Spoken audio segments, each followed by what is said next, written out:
Fixed income portfolio management I'm going to discuss now. First of all, for a fixed income we should have benchmarked. Connecting benchmarks to objective and performance of evaluation is the most important part when we are going to do the fixed income portfolio management. We have to see what is our liability structure. So we can see the objective to generate sufficient value to meet our liability.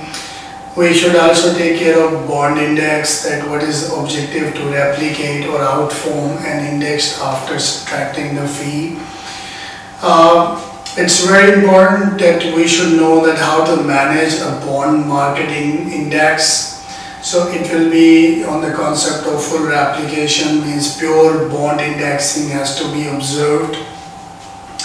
We can have enhanced indexing that is based on sampling with matched primary risk factors. We can have sampling with minor mismatches of primary risk factors. This is another situation.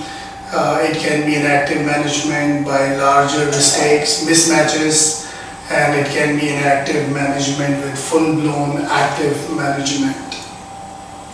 In terms of, let's discuss one by one the full replication. There are certain advantages and there is certain disadvantages.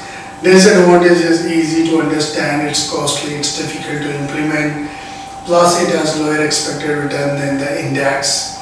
In terms of advantages, if you see zero or very low tracking errors, same risk factor exposures as index, so it's like connected, low advisory and administrative fee.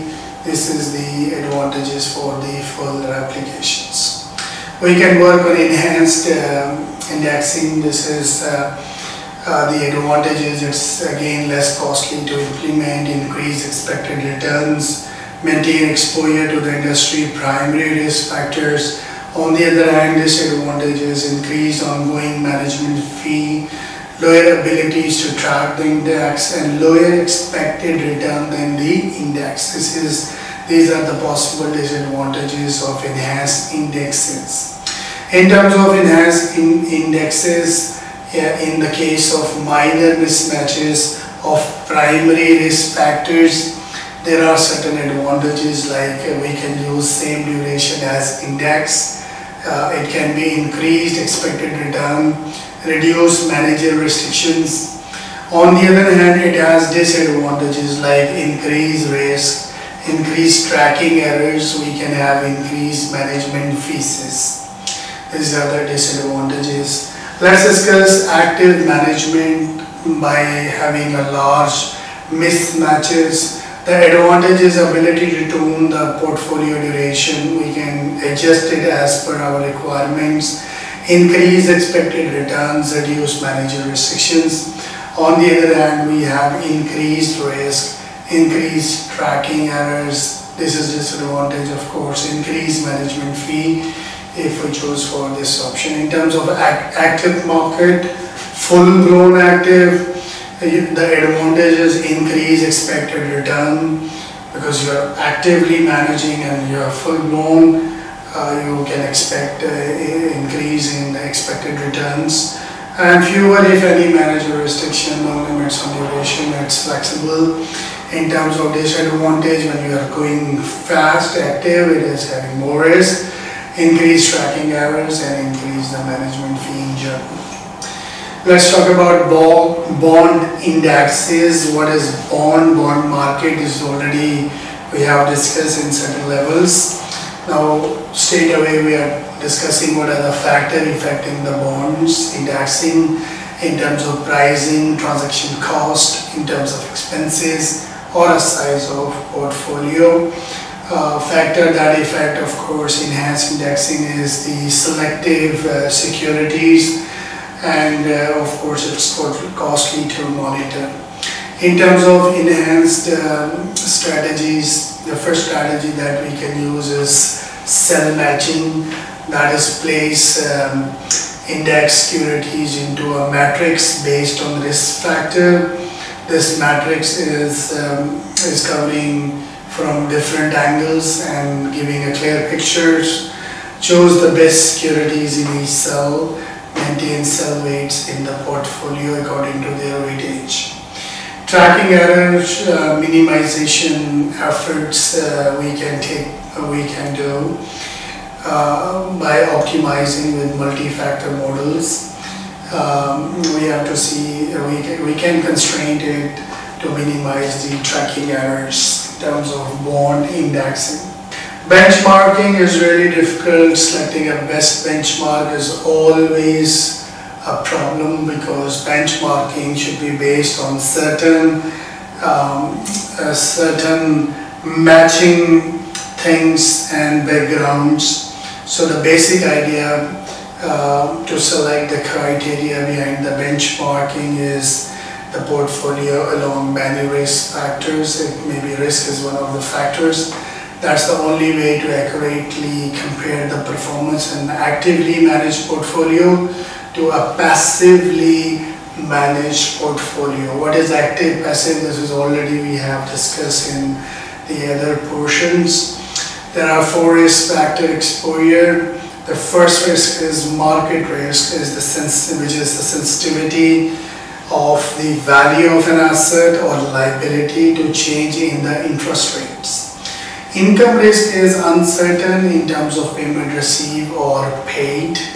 Credit risk is the risk in the bond in terms of portfolio could default. It's like a default risk. Liability framework risk is mismatches in the risk exposure of the assets and liability that could make their values move in suboptimal way. These are the 4 kind of risks. What could be the method to align risk exposure? Of course, we cannot mitigate or eliminate the risk, so there should be some factors to control or model this risk. Maybe some matching stratified sampling can be used. We can use the multi-factor models. We can use the duration concept. We can have key rate durations. We can have PV distribution of the present value, distribution of the cash flows. One by one, I'm going to discuss all these techniques. The first technique is cell matching, that is ACA stratified sampling. We can use the multi-factor model that is benchmarked on a mathematical model taking care of the risk factors. In terms of matching duration of your asset or liability related to your indexing, effective duration with convexity adjustments give an estimated change in price associated with a small parallel shift in the yield curve. It does not account for non-parallel shifts. Therefore, using only duration or convexity is not a full way of thinking it. It will be like inadequate, we can say. In terms of key rate durations, the main problem is the most yield curve shifts are non-parallel. They don't move parallel with each other. But we could have certain solutions for it, that is use key rate durations. These are sensitivity to changes in interest rates associated with key maturities. And we can have measured impact on we can measure the impact of non-parallel shifts in general. In terms of PV distribution of the cash flows, duration is really important. It contributes per time period over the portfolio. Say like 6 months period, we are spreading over. As we know that bonds are serial bond, term bonds, depend upon the situation. Market value of cash flow is in the period divided by the total portfolio, or the benchmark market value is the weight for that time period. And of course the goal is matching portfolio and benchmarking PVDs in general. What could be the other factor? Of course, sector and quality percentages, sector duration contributions, quality separate duration contributions, sector coupons, maturity sell weights, and issuer exposure. These are the various other risk factors that we should consider. Now, before you trade, what you should know. First is, of course, total return analysis, take into an account potential capital gain or losses, not just the yield. So only not focus on the outcome, see the capital gain or losses. Total return analysis allow us to determine the potential performance. We can do scenario analysis, this is very common nowadays. Allows a portfolio manager to ascertain the impact on portfolio total returns, and there are varying set of assumptions and situations that we can have in terms of analysis. When you are going to analyze, there are certain steps you have to follow. First is, of course, compute your horizon price of bond, then compute end of the period value of accumulated reinvested coupon income, and the step 3 is compute semi-annual total returns. In terms of expected semi-annual returns, yield curve, of course, is not expected to change. The expected horizon price may change.